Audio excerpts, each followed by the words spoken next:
ఇది తెలిసి రవిశంకర్ అయ్యన్నార్ గారు కూడా తను డిజోన్ చేసుకొని ఉండొచ్చు, మెమరాండమ్ ఆఫ్ అండర్స్టాండింగ్ని ఎంఓయూని రద్దు చేసుకొని ఉండొచ్చు. ఇట్లాంటి విషయాలు బయట పెట్టడు. ఎందుకు? నా వెనక వాళ్ళున్నారు, వీళ్ళున్నారు, ఈ పొలిటీషియన్స్ ఉన్నారు, ఆ పొలిటీషియన్స్ ఉన్నారు. ఎవరున్నారండి ఆయన వెనక? పొలిటీషియన్స్ ఉన్నారు.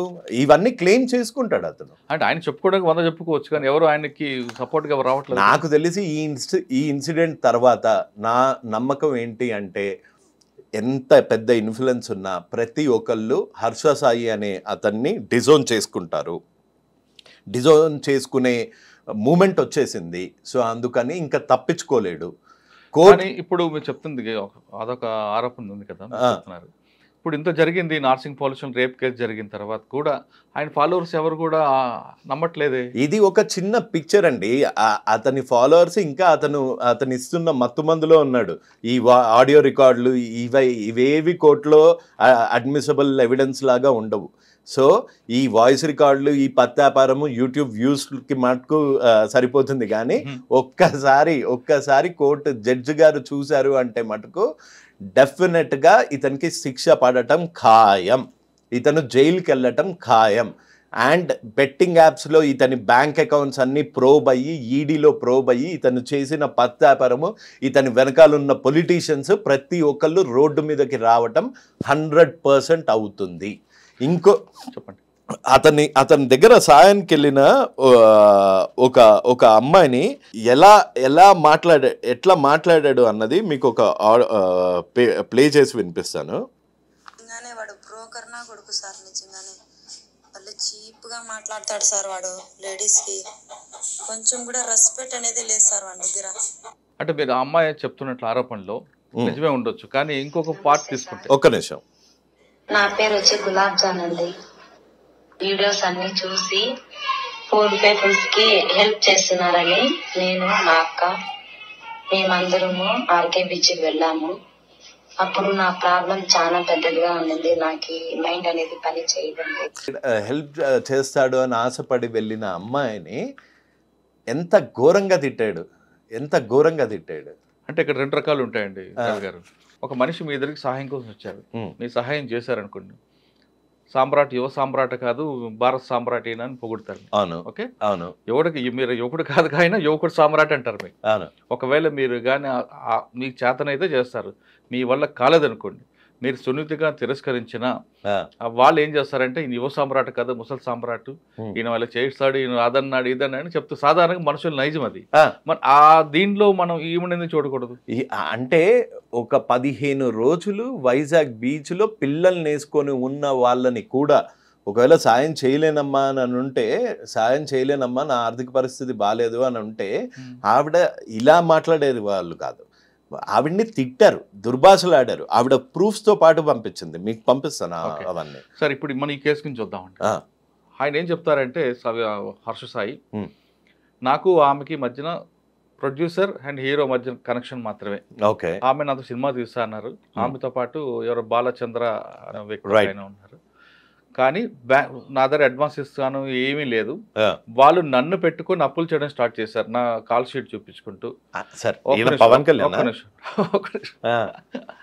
నా కాల్ షీట్, నా ఫేస్ చూపించుకొని అప్పులు చేస్తున్నారు. ఆ విషయం నాకు వేరేదో తెలిసిన తర్వాత బ్యాంక్ స్టేట్మెంట్ తీసుకురండి మీది, మీకున్న ఎసెట్స్ చూపించండి, ఫస్ట్ సినిమా కాబట్టి మధ్యలో ఆగిపోతే నేను బాధపడాల్సి వస్తుంది అని అడిగిన దగ్గర నుండి వాళ్ళిద్దరూ ఈ విధంగా నన్ను బ్లేమ్ చేస్తూ తిరుగుతున్నారు అంటారు. వీని ముఖం సార్, వీనికి యాక్టింగ్ రాదు, పాట రాదు, ఎయిడ్స్ పేషెంట్ లాగా మాట్లాడతాడు, ఈయన్ని పెట్టి అంట 2 కోట్లు అడ్వాన్స్ ఇచ్చిర్రంట. వాళ్ళకి బేసిక్ సినిమా మీద నాలెడ్జ్ లేదు. ఒక స్టోరీ, ఈడే డైరెక్టరు, ఈడే మ్యూజిషియను, ఈడే హీరోయిన్ కూడా ఈయనే చేయమనండి. అదేదో భాస్కర్ అవార్డు లాగా హర్ష కసాయి అవార్డ్స్ అని వీడికే ఇప్పిద్దాము. అంటే 2 కోట్లు ఇవ్వడం వాస్తవం అంటారా? నాకు తెలీదు. మీ వర్షన్లో నేనైతే ₹2 ఇయ్యా విన్ యాక్టింగ్ కి, నేనైతే ₹2 ఇయ్యా. ఎయిడ్స్ పేషెంట్ లాగా కింద వండుకుంటాడు, లేస్తాడు. నిజంగా చావు అంటే మనిషి చచ్చినప్పుడే తెలుస్తుంది అంటే, అరే అది యాక్టింగా? చావు అన్నది మనిషి చచ్చినప్పుడే తెలుస్తుంది. దానికి నువ్వేమన్నా గలీలియో లాగా యురేకా అనుకుంటా బయటకు వచ్చి చెప్పడానికి అందులో ఏముందిరా భయ్? అది ఆ టీజర్ని కూడా కొంతమంది వావ్ సూపర్ అంటే వాళ్ళ కళ్ళు లేవు. సరే చూసేవాడి వాని థంబ్నెయిల్స్ ఎట్లుంటాయంటే ఒక్క సినిమాతో ప్రభాస్, పవన్ కళ్యాణ్, రామ్ చరణ్, ఎన్టీఆర్కి అందరికి చెమటలు పట్టించిండట. ఏది మీరు అంటే కొంచెమన్నా సిగ్గుండాలి సార్. అంటే పెట్టుకొని కన్నా వాని ఆడియో టీజర్ లాంచ్ థంబ్నెయిల్ ఏంటంటే ఒక్క ఇంటర్వ్యూతో ఒక్క మీడియాతో నువ్వు గుక్క తీసుకోకుండా అండ్ కుక్కలాగా అరవకుండా, కుక్కలాగా చేయకుండా నువ్వు ఒక్కటి చేయవయ్యా. ఒక చిన్న వేమన శతకం చెప్పు, ఒక చిన్న పద్యం చెప్పు, ఒక చిన్న ఫార్ములా చెప్పు. అంటే సినిమా యాక్టర్ అవన్నీ అవసరం లేదు అనుకుంటున్నాడు. అదే ఒక ఎక్స్పీరియన్స్ లేదు. మీరు మళ్ళీ బ్యాక్ వెళ్దాం. హర్ష సాయి అన్న వ్యక్తికి 2 కోట్లు తీయడానికి అడ్వాన్స్ తీయడానికి ఆయన పవన్ కళ్యాణ్ అని మీరు అంటున్నారు. కళ్యాణ్ గారికే ఇచ్చిన అగ్రిమెంట్స్ ఉంటాయి కదా.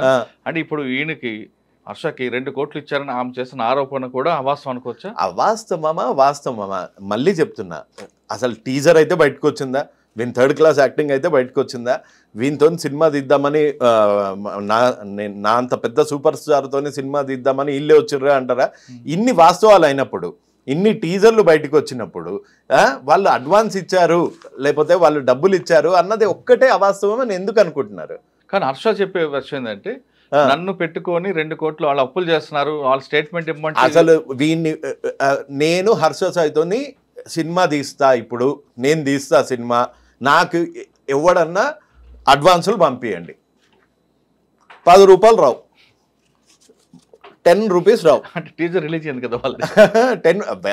వాళ్ళకంత తెలివి ఉంటే ఈ దిక్కుమాలినోడి దగ్గర ఎందుకు ఇరుక్కుంటారు సార్? సరే హర్ష విషయంలో వాళ్ళు డబ్బులు ఇచ్చారు అనుకుందాం టెంపరీగా.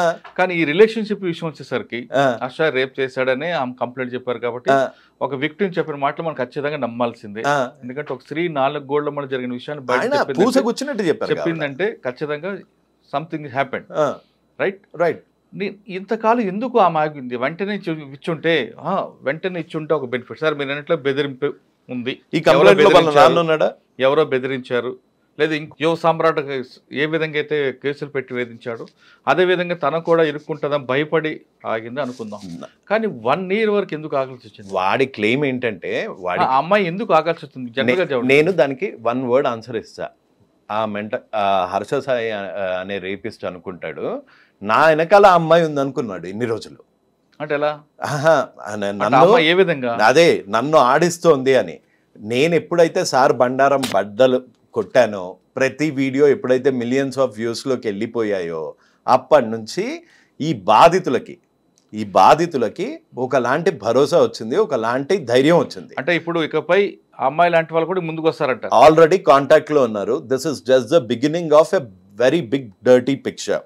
మనం ఒక టైల్ ని చూస్తున్నాము. ఇది బెట్టింగ్ యాప్స్ తోని స్టార్ట్ అయినా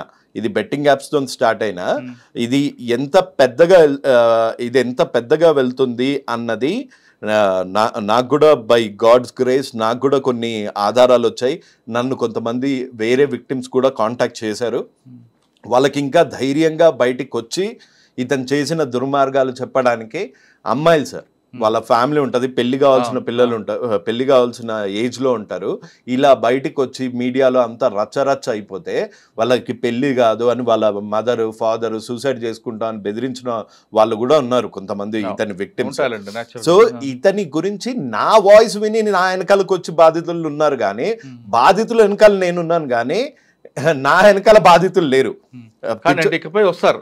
ఇక చెప్పా కదా, ఇది just beginning of a very big dirty picture, just the beginning.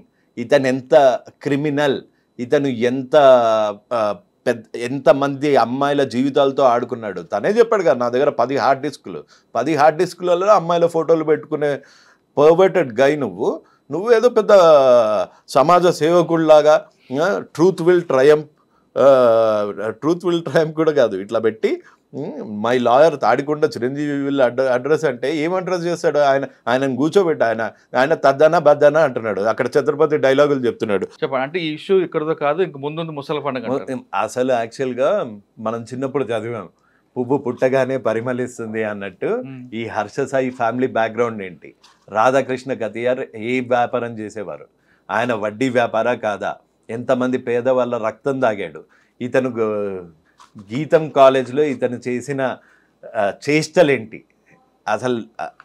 నేను ప్రతి ఒక్క పేరెంట్కి, ఈ హర్ష సాయి అనే వాడిని ఫాలో అయ్యే ప్రతి ఒక్క పేరెంట్కి, ప్రతి ఒక్క మనిషికి చేతులు జోడించి చెప్తున్నా, మీ పిల్లలు గనక ఇట్లాంటి వాడిని గనక ఫాలో అయితే వాళ్ళు కూడా అలానే తయారవుతారు. చదువు సంధ్యలు వదిలేసి ఈ ఫేక్ వీడియోలు చేసుకుంటూ ఈ ఫేక్ ఫాలోవర్స్ గురించి ఒక ఫేక్ వరల్డ్లో బతుకుతారు. మేము హర్ష సాయిలాగా అయిపోవచ్చు, మేము హర్ష సాయిలాగా మిలీనియర్స్ అయిపోవచ్చు ఈ సేవ చేస్తున్న డ్రామా చేస్తే అని అలా తయారవుతారు. దయచేసి మీరు ఎంక్వైరీ చేయండి. గీతం కాలేజ్లో ఈ హర్ష సాయి ఏంటి, అతని ఊర్లో కాసింకోటనో ఎక్కడో, కాసింకోటలోనో ఎక్కడో అతను చేసిన చేష్టలు ఏంటి, అతని బ్యాక్గ్రౌండ్ ఏంటి, వాళ్ళ నాన్న బ్యాక్గ్రౌండ్ ఏంటి, ఇతని బ్యాక్గ్రౌండ్ ఏంటి, ఇతను చేసిన చిల్లర పనులు ఏంటి, ఇతని చిల్లర వీడియోలు ఏంటి, ఇవన్నీ మీరు ఎంక్వైరీ చేసి అప్పుడు మీ పిల్లల్ని అలో చేయండి. లేకపోతే మీ పిల్లలు కూడా హర్ష సాయి లాగా తయారవుతారు. కరెక్టే అండి, మీరు చెప్పింది మంచి మెసేజ్. కానీ ఎవరు అభిమానిస్తూ ఆ హీరో గురించి మీకెందుకు? ఇప్పుడు పవన్ కళ్యాణ్ గారు ఉన్నారు, చిరంజీవి గారు ఉన్నారు, జూనియర్ ఎన్టీఆర్ ఉన్నారు, ప్రభాస్ ఉన్నారు. చాలా చిన్న కింద స్థాయి నుంచి వాళ్ళు స్టార్ట్ చేసి ఒక యాక్టింగ్ అన్న ఫౌండేషన్ నుండి ఒక కోర్స్ తీసుకొని ఒక హార్స్ రైడింగ్, ఫైట్ సీన్స్, ఇవన్నీ డాన్స్, ఇవన్నీ నేర్చుకొని వచ్చారు. అంతేగాని సచిన్ టెండూల్కర్ అవ్వచ్చు, మీరు అంటున్న Virat Kohli is not known for betting apps. Virat Kohli is known for getting a cup, world cup for India. Dhoni వాళ్ళు ఎన్నేళ్ళు కఠోర శ్రమ చేస్తే వాళ్ళు ఆ స్థాయికి వచ్చారు.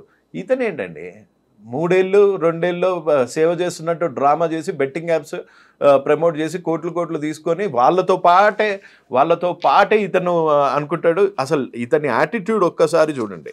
ఇతని యాటిట్యూడ్ మీకు ఒక ఆడియో వినిపిస్తాను.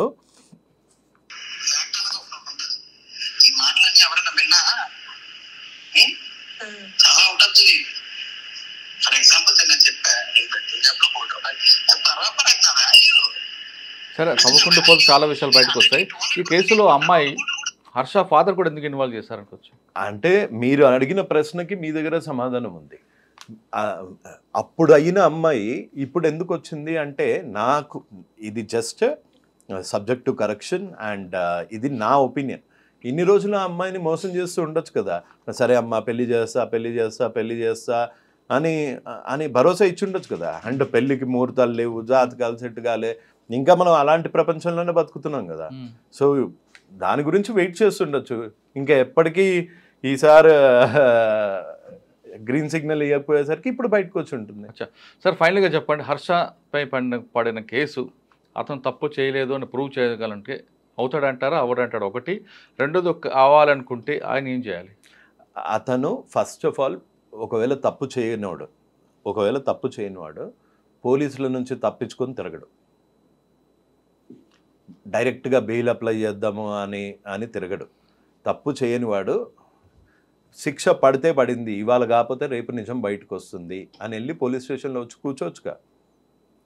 మొత్తం తండ్రి కొడుకులు ఇద్దరు ముఠాలాగా పారిపోయి ఏది కమిషనర్ ఆఫీస్లో ఇలా నడుచుకుంటూ వెళ్ళే బ్యాక్గ్రౌండ్ మ్యూజిక్ పెట్టే హర్ష సాయి ఒక్కసారి అక్కడికి వెళ్ళి ఎట్లా కూర్చున్నాడు? ఇది యాక్చువల్ రాసిం. 100% అతను తప్పు చేశాడు. అతను తప్పు చేద్దాము అన్న ఉద్దేశం లేకపోతే ఆ అమ్మాయి ఒక్క కాల్ కూడా రికార్డ్ చేసుకునేవాడు కాదు. ఆ అమ్మాయి ఫేక్ అలిగేషన్ చేస్తుంటే ఆ అమ్మాయి దగ్గర వాయిస్ రికార్డులు ఉండాలి. ఏది నువ్వు నన్ను చేసావా లేదా, ఇది ఇట్లాంటి వీడియోలు ఆ అమ్మాయి దగ్గర ఉండాలి. ఆ అమ్మాయి దగ్గర వాయిస్ రికార్డింగ్స్ ఉండాలి.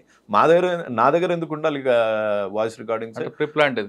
మా దగ్గర ఎందుకు ఉండాలి వాయిస్ రికార్డింగ్స్?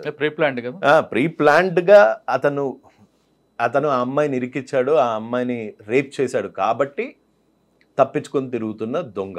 ఓకే, ఇప్పటికైనా హర్ష సాయి తన నిజాన్ని బయట పెట్టాలంటే, లేదు తను తప్పు చేయలేదని అనకుండా అభిమానులందరూ భావించాలంటే ఖచ్చితంగా పోలీస్ స్టేషన్ ముందు వచ్చి పోలీసుల ముందు లొంగిపోతే కరెక్ట్గా తెలుస్తుంది అంటున్నారు రవి గారు. లేదు అంటే ఎక్కడైతే ఎవరికైతే ఏ ముసుగులో అయితే తిరుగుతున్నావో ఆ ముసుగు ఎప్పటికైనా బయటపడుతుంది, ఖచ్చితంగా కోర్టులో శిక్ష అనుభవించాల్సి వస్తుంది అంటూ చెప్తున్నారు.